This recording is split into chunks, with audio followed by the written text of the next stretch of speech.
The Telltale Heart, written by Edgar Allan Poe, narrated by Miguel Nieves. It's true. Yes, I have been ill, very ill. But why do you say that I have lost control of my mind? Why do you say that I'm mad? Can you not see that I have full control of my mind? Is it not clear that I am not mad? Indeed, the illness only made my mind, my feelings, my senses stronger, more powerful. My sense of hearing especially became more powerful. I could hear sounds I had never heard before. I heard sounds from heaven and I heard sounds from hell. Listen and I will tell you how it happened. You will see, you will hear how healthy my mind is. It is impossible to say how the idea first entered my head. There was no reason for what I did. I did not hate the old man. I even loved him. He had never hurt me. I did not want his money. I think it was his eye. His eye was like the eye of a vulture, the eye of one of those terrible birds that watch and wait while an animal dies, and then fall upon the dead body and pull it to pieces to eat it. When the old man looked at me with his vulture eye, a cold feeling went up and down my back. Even my blood became cold. And so, I finally had decided to kill the old man and close that eye forever. So you think that I am mad? A madman cannot plan. For you should have seen me. During all that week, I was as friendly to the old man as I could be, and warm and loving.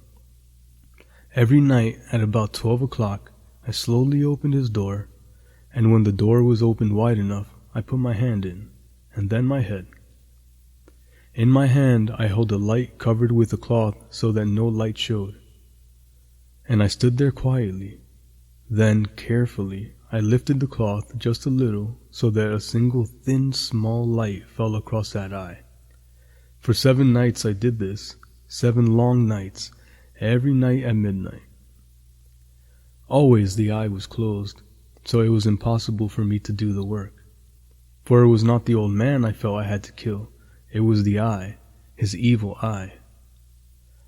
And every morning I went to his room, and with a warm, friendly voice, I asked him how he had slept. He could not guess that every night, just at 12, I looked at him as he slept. The 8th night, I was more than usually careful as I opened the door. The hand of a clock moved more quickly than did my hand. Never before had I felt so strongly my own power. I was now sure of success. The old man was lying there, not dreaming that I was at his door. Suddenly, he moved in his bed. You may think I became afraid, but no. The darkness in his room was thick and black. I knew he could not see the opening of the door. I continued to push the door, slowly, softly. I put in my head, I put in my hand with the covered light. Suddenly, the old man sat straight up in bed and cried, "Who's there?" I stood quite still. For a whole hour I did not move, nor did I hear him again lie down in his bed. He just sat there listening. Then I heard a sound, a low cry of fear which escaped from the old man. Now I knew that he was sitting up in his bed, filled with fear. I knew that he knew that I was there. He did not see me there. He could not hear me there. He felt me there. Now he knew that death was standing there. Slowly, little by little, I lifted the cloth until a small, small light escaped from under it to fall upon that vulture eye. It was open, wide, wide open, and my anger increased as it looked straight at me.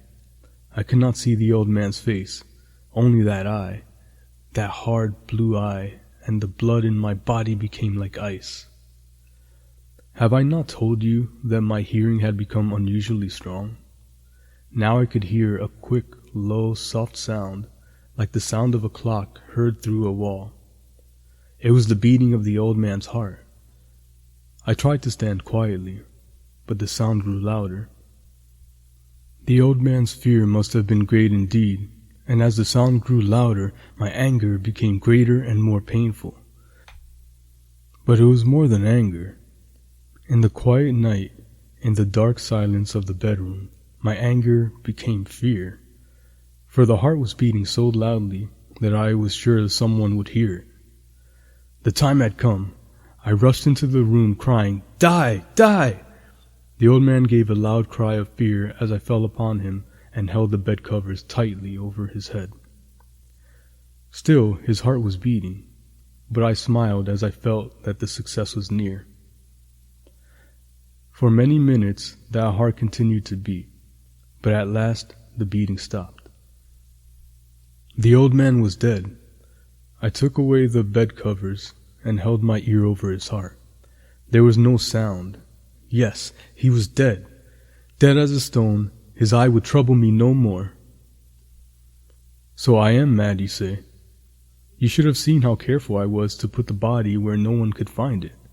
First, I cut off the head, then the arms and the legs. I was careful not to let a single drop of blood fall on the floor. I pulled up 3 of the boards that formed the floor and put the pieces of the body there. Then I put the boards down again, carefully, so carefully that no human eye could see that they had been moved. As I finished this work, I heard that someone was at the door. It was now 4 o'clock in the morning, but still dark. I had no fear, however, as I went down to open the door. 3 men were at the door, 3 officers of the police.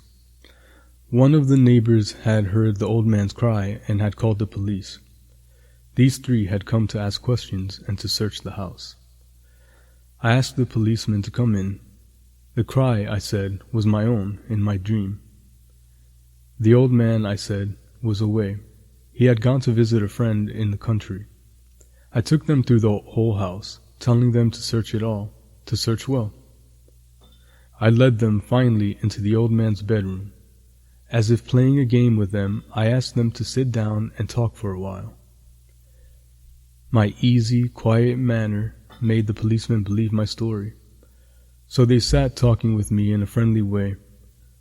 But although I answered them in the same way, I soon wished that they would go. My head hurt, and there was a strange sound in my ears.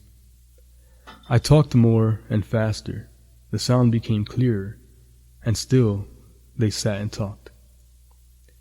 Suddenly, I knew that the sound was not in my ears. It was not just inside my head. At that moment, I must have become quite white. I talked still faster and louder, and the sound too became louder. It was a quick, low, soft sound, like the sound of a clock heard through a wall, a sound I knew well. Louder it became, and louder. Why did the men not go? Louder, louder. I stood up and walked quickly around the room.